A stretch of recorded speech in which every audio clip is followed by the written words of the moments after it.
मैं आपसे जो बातें कर रहा हूं वो एक्सपीरियंस वाली बातें कर रहा हूं और सभी पैथियों को रिसर्च करके, सभी पैथियों को पढ़ाई करने के बाद मैं आपको ये बता रहा हूं। दोस्तों, मैं वैद्य समीर चतुर्वेदी मैं फॉलो करता हूं आयुर्वेद को, और आयुर्वेद को प्रेफर ज़्यादा करते हुए मैं अपनी जानकारी दे रहा हूं आप लोगों को सभी एक्सपीरियंस के साथ। दोस्तों, अब हम जानते हैं कि लाइपोमा में और ऐसी क्या चीज़ें हैं जो लाइपोमा होने का कारण बनती हैं। दोस्तों, बहुत से लोगों को ऐसा होता है कि बहुत से लोग नॉनवेज खाना पसंद करते हैं, बहुत से लोग खाना को ज़्यादा पसंद नहीं करते, नॉनवेज को पसंद करते हैं। नॉनवेज हमारी बॉडी में आयुर्वेद बोलता है कि मांस एक ऐसी चीज़ है जो वात दोष को, वायु दोष को बहुत तेज़ी से बढ़ाती है, क्योंकि मांस को पचाना इंसान के लीवर में बहुत उतनी ज़्यादा ताकत नहीं है कि मांस को बहुत तेज़ी से पचा सके।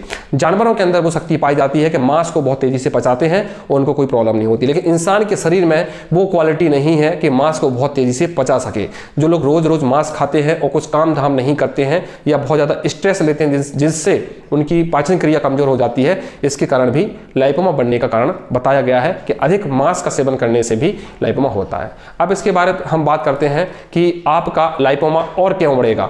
कई लोग खाना के बाद खाना खाते हैं, जैसे कि आपने खाना खा लिया, उसके बाद उनके घर में कुछ मिठाई रखी हुई है, उन्होंने मिठाई भी खा ली, कुछ नमकीन भी रखे हुए हैं, वो नमकीन भी खा लिए, आधा एक घंटे उन्होंने टहल लिया और टहलने के बाद फिर से उन्होंने खाया। कई बार क्या होता है कि आप रात को टीवी देखते हैं, पिक्चर देखते हैं, मूवी देखते हैं, उसको देखते देखते भी आपको फिर भूख लगने लगती है, क्योंकि हमारा जब शरीर 3-4 घंटे के डिफरेंस में जाता है तो उसको भूख दोबारा लगती है। आपने रात को 10 बजे खाना खाया और आपने 12 बजे तक पिक्चर देखी तो 12 बजे के बाद आपको भूख लगेगी, ये श्योर है, हमारी बॉडी का नेचर है। जब हम सो जाते हैं तो फिर हमारा बॉडी खाना को पचाने में मेहनत करता है, भूख नहीं लगती है हमको। तो खाने पर खाना खाने से भी हमको लाइपोमा होने के चांसेस बहुत ज़्यादा बढ़ जाते हैं। दोस्तों, अत्यधिक मैथुन भी, आयुर्वेद बोलता है अत्यधिक मैथुन भी गांठों को पैदा करने के लिए जिम्मेदार है।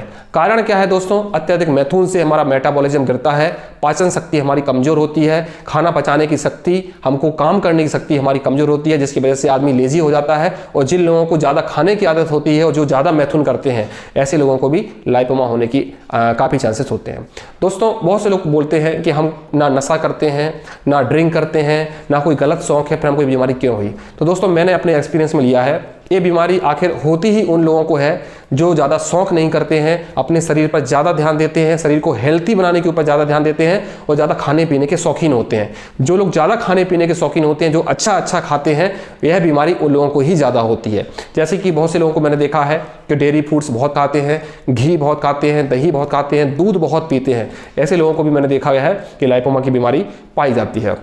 दूध को पचाने के लिए, लैक्टोज को पचाने के लिए, दूध जो है लैक्टोज है, और लैक्टोज को पचाने के लिए भी हमारे शरीर को काफ़ी मेहनत करनी होती है। उतनी मेहनत आज के समय में लोग करते नहीं हैं। अगर हम अपने प्राचीन भारत में जाएं तो हमारे पास प्रोटीन का कोई दूसरा स्रोत नहीं था, केवल दूध था, और इतनी लग्जरियस लाइफ नहीं थी, इतनी सुविधाएं नहीं थी, तो लोग मेहनत करते थे, काम करते थे, जिसके कारण से दूध पच जाता था और प्रॉब्लम नहीं करता था। आज के समय में दूध को पचाने लायक मेहनत रही नहीं। आज के समय में स्ट्रेस बहुत ज़्यादा बढ़ चुका है, जिसके कारण से लैक्टोज आइटम अच्छी तरह से पच नहीं पाते हैं और लाइपोमा जैसी बीमारी को बढ़ाने के लिए, कैंसर जैसी बीमारी को बढ़ाने के लिए ये जिम्मेदार भी हैं। तो हमको अपने शरीर की ऊर्जा के हिसाब से खाना खाना चाहिए। तो जो लोग डेयरी फूड्स खाने के शौकीन हैं, दूध घी खाने के शौकीन हैं, ऐसे लोगों को भी मैंने देखा है कि लाइपोमा होता है।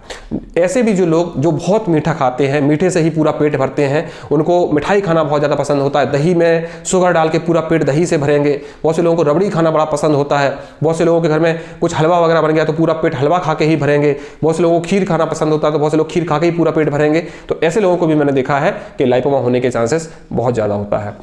दोस्तों, अब ऐसी कौन सी चीज़ें हैं जिनको खाने से हमारी बॉडी में लाइपोमा होने के चांसेस बहुत ज़्यादा होते हैं? तो सूखे जो अनाज हैं, आयुर्वेद बताता है सूखे जो अनाज हैं उनको पचाने के लिए, जैसे कि भुनी हुई दालें, भुने हुए अनाज जो भी है, जैसे कि लोग चने खाते हैं, मूंगफली खाते हैं, मूंग दाल खाते हैं, तो इन चीज़ों से भी लाइपोमा होने के चांसेस बढ़ जाते हैं, क्योंकि भुनी हुई चीज़ों को डाइजेस्ट करने के लिए हमारे लीवर को बड़ी मेहनत करना पड़ती है। मेन ये बीमारी लीवर का खेल है दोस्तों। लीवर में पाचन क्रिया जहाँ कमज़ोर पड़ती है, या हम ज़रूरत से ज़्यादा भोजन करते हैं, या हम अपनी खर्च करने लायक ऊर्जा को खर्च नहीं करते हैं, तो ऐसी बीमारियां होने के चांसेस होती है। दोस्तों, बहुत से लोग ये बोलते हैं कि हमने कभी जिम नहीं किया, हमने कभी सप्लीमेंट नहीं लिया, हमने कभी नॉनवेज नहीं लिया, फिर भी हमको लाइपोमा हुआ। ऐसे लोगों को लाइपोमा होने का कारण जो